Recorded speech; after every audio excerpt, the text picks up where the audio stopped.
Welcome back, my friends. It is that time. It is I, and today we're looking at the wide-release horror film that came out this weekend called Friend Request. Now, Friend Request is brought to us by director Simon Verhoeven, who is the son of Paul Verhoeven. And here we get the story of Laura, who is popular both on social media, on her not Facebook page, as well as in real life amongst her friends. She's got the good-looking doctor boyfriend, but she takes a bit of a sympathy on Marina, a fellow student who has zero friends on her not Facebook page, and who Laura thinks is a very talented artist. So she kind of adds this friend request. Well, she regrets that as Marina becomes obsessed with Laura and her one friend on her not Facebook page. And when Laura decides to unfriend her because things are just getting way too creepy, things really take a turn as Laura starts losing friends both online and in real life, as one by one the people around her die in brutal, mean, and nasty ways. And we see how it's all tied to that strange girl in the classroom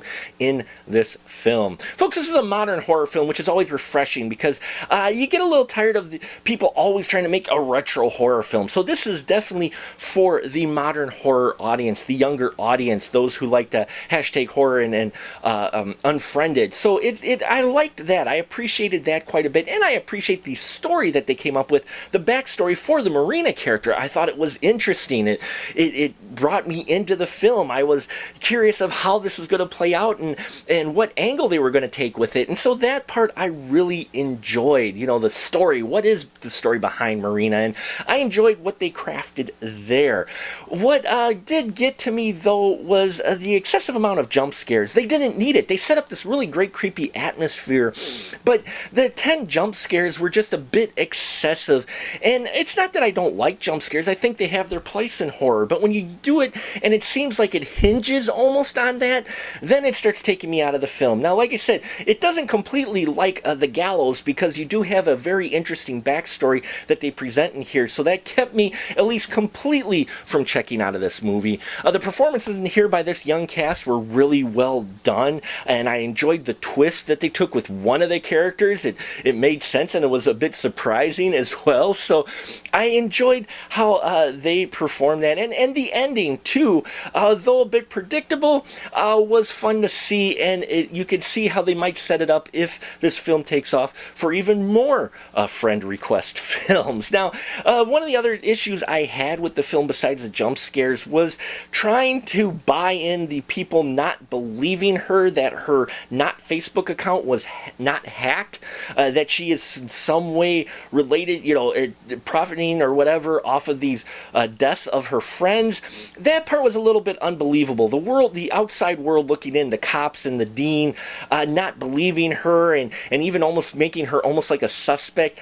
That was a bit unbelievable in today's day and age, because all she did have to say is her account is hacked and she can't delete it and even show them, and that's all she had to do, but she doesn't. That doesn't happen, and they don't believe her, and that disbelief there, it was tough to get past. I was like having a hard time buying that. So that made me not enjoy this film maybe as much as I would have liked had they written that a bit differently. But overall, Friend Request is a serviceable modern horror film that younger audiences really will appreciate. I like a lot of things that they had in here, but I can't recommend it more past maybe a $5 Tuesday or a rental. So check it out. Also, gotta mention that there were some great practical effects in here. A lot more practical effects than I expected. I thought it was going to be more CGI, but no, there's some great makeup effects in here, some pretty scary, creepy makeup effects that I thought were also well done. So I have to mention that. So check out Friend Request if you like your modern horror film and you like a lot of jump scares. Otherwise, you may just want to wait for that early show. And that'll about do it for us here in the final cut. Please leave your comments down below if you've seen Friend Request. Love to hear your thoughts on it, as well as subscribe. I appreciate your support, and until next time, remember, keep that ticket stub